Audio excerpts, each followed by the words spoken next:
Hey guys, welcome back. Today we're about to get into the final episode of A Boss and the Babe before there are Sky 2. But it is I'm actually I'm sad, but I'm happy. Because I think this story was done really well. I think it's gonna wrap beautifully. We left off with kind of a breakup ish, more like a pause, but he didn't know it was Gun didn't know it was a pause, but Cher did. And so basically after all the drama with the police and the mama, um, in our morning after, um, Cher left a note to Gun, basically.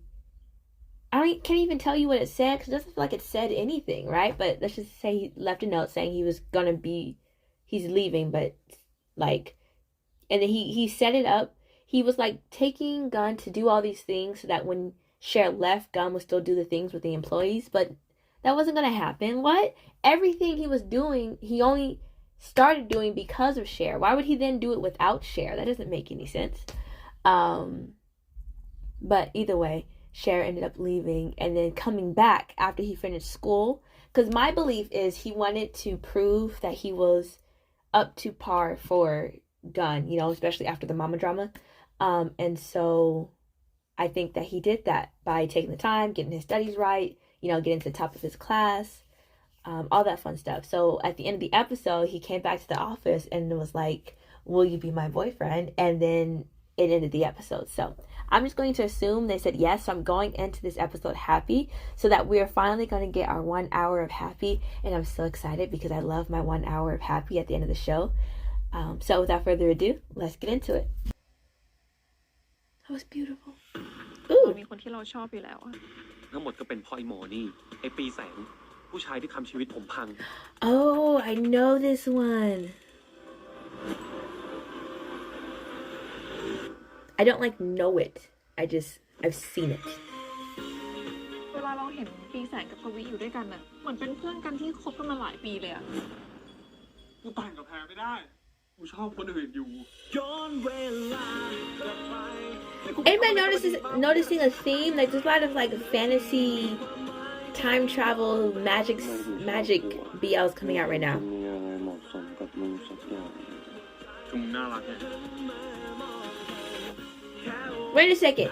He went back in time to become friends with this guy so that he wouldn't marry the girl he liked, and he ended up falling for her. What? The GMM TV? ทางช่อง GMM 25 GMM TV. You outdid yourself with that one. Cause for real, why you gonna do all that? That's a lot of drama, friend. Okay, I'm gonna watch it. But that's a lot of drama. I don't know if we needed all that. I'm gonna watch it though. It was such a great ending to a good BL. Was it super phenomenal? No. Is it rewatchable? Yes. But regardless, it was a great show. Beginning to end, I enjoyed every minute of it pretty much. I can't even think off the top of my head any part of it that was outrageously ew, never do that again. GMMTV, with all of its issues and behind the scenes drama, regardless, produces good BLs. Okay, I haven't watched any of their non-BLs, but their BLs are beautiful. And this one is yet another example of a good BL. It had a good story, boss, intern, meet, fall in love. You have office drama, you have outside of office drama, then you got past childhood trauma you have to work through, and then you get trust issues on this side. There was just a lot going on. There was so many layers, right? And then all their moments together were very cute. Anytime Cher and Gun were in the same room, they just kind of gravitated towards each other. And Gun was such a support system for Cher in a different way than his friends were. Because his friends were great. I truly, truly love his friend group, right? I still want the Thi and Zo story, nobody's business. But I think that Gun provided Cher with a sense of comfort and safety that his friends just didn't provide him. And that's okay. Everybody's not going to do everything for you. Everybody's not going to give you everything you need all of the time, right? And so Gun gave him that, and I thought that was beautiful. And then Cher gave Gun in a sense, like childhoodness, not childhoodness, but childness, not necessarily innocence, but like the freedom to relax and the freedom to have fun and to joke around and be silly, and not just like positive emotions, but also like negative emotions. Like he gave him the freedom to be mad, and annoyed and jealous. And I think that he wasn't getting that before. He was just very neutral and stone, especially after the breakup from the other guy whose name I can't remember. He was just so like, and then when he lost his best friend too, he was just so anti-people. There was no emotion hitting him. He was numb. And for people who are numb, even negative emotions are good emotions because it means they're feeling something. And I think that's what Cher provided Gunn, emotion and the permission to have his emotions however they are. And I thought that was really beautiful. I really enjoyed that aspect of their relationship. I'm happy, everybody was on the bandwagon for them. We didn't have any like anti-together drama. It was drama but not drama with the mama. But she's just protecting her son. Like, I knew that going in. I didn't think her issue was that her son was dating a guy. I think her issue was, from her point of view, her son was dating a delinquent. And that's a problem. Anybody's parent will have a problem with their son or daughter dating a delinquent, regardless of age, gender, identity, regardless.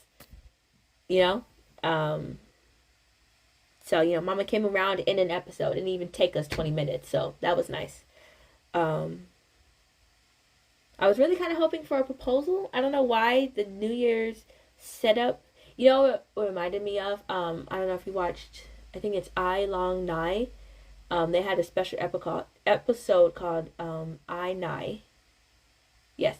And so the proposal scene kind of looked like this: pictures all around, lights, soft decorations. It looked the same. So that's why my brain automatically went to, oh, he's gonna propose. Also because they time jumped me without telling me a year into their relationship. So I also thought he was going to propose because at the beginning of the episode, they were like, well, you got down on your knee to ask to be my boyfriend. So Gunn was like, I'm going to get down on my knee to marry you. And so I just assumed that they were going to give me a proposal in this. They did not. It's okay though. We get 2 more episodes in Our Sky 2, which also may not include a proposal. So I'm just putting it out there that a proposal would have been nice.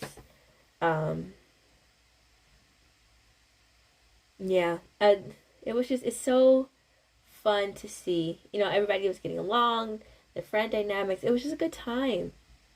And it's good to see that they're still together in a year and happy. And yes, I know it's a show. And yes, I know literally a year was like a second and a blink of an eye. But I like to pretend that they just went through all of this lovey-doveyness, and that's why they're still together a year later. And yes, I would like to start a campaign to get Thi and Zo their own spinoff. At least give me an episode, like a 2-hour situation, because I need to know how. Because they're so cute. And I should have known, because their level of sweet was already a lot. They were just cute. They were cute, they were sweet, they were in love. It's all good, right? And if you put them on the timeline, that means they at least been together for 2 years. And there's still that cute sweetness. And then when Gunn finally was like, okay, you're mine. And then Cher was like, I'm yours and you're mine. And his sweetness level skyrocketed. The man shot through the roof on cuteness. And I'm just like, I can't handle it too much. Look at him. All the little kisses, all the little I love yous, the hugs, the clinginess. Like, it literally felt like he went from 0 to 100. I know that's not what happened, but because at the end of the last episode, they were broken up and then they got back together. Oh, they weren't broken up. They were on pause, whatever. And then they got back together. It literally, they like went like zoop. And they went from like, they were cute before, but I think part of it was they had to put like a barrier on their relationship because, he was still working with him. He was still in school, all this other stuff. I think they did that subconsciously. And technically they weren't official when they were doing all that stuff in between. So technically the first 10 episodes was a 2 to 3 month time span, right? And so they weren't official. Through all of that, they weren't official. So they finally became official at episode 12.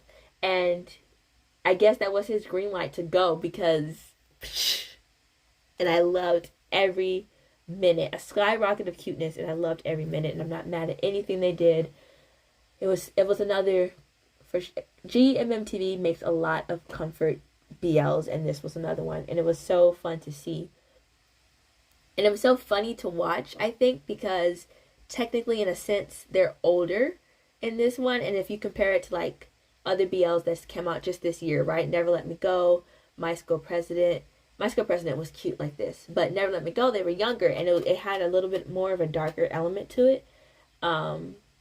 Still great. But it's just fun to see the range that GMMTV is providing this year. Love it! Also, I'm gonna check out this Be My Favorite. I'm a little intrigued by that trailer, and I appreciate GMMTV for putting their next series in the trailer of their old series, because they're going to ensure that you see the trailer and that you watch it so you know that something else is coming out. Marketing, okay? Congrats, that was a good move. But yeah. I would love to hear about your favorite moments in the show, your favorite moments in this episode, anything and everything about A Boss and a Babe down in the comments below. Thank you for watching. I hope you enjoyed this video, and I'll see you guys next time.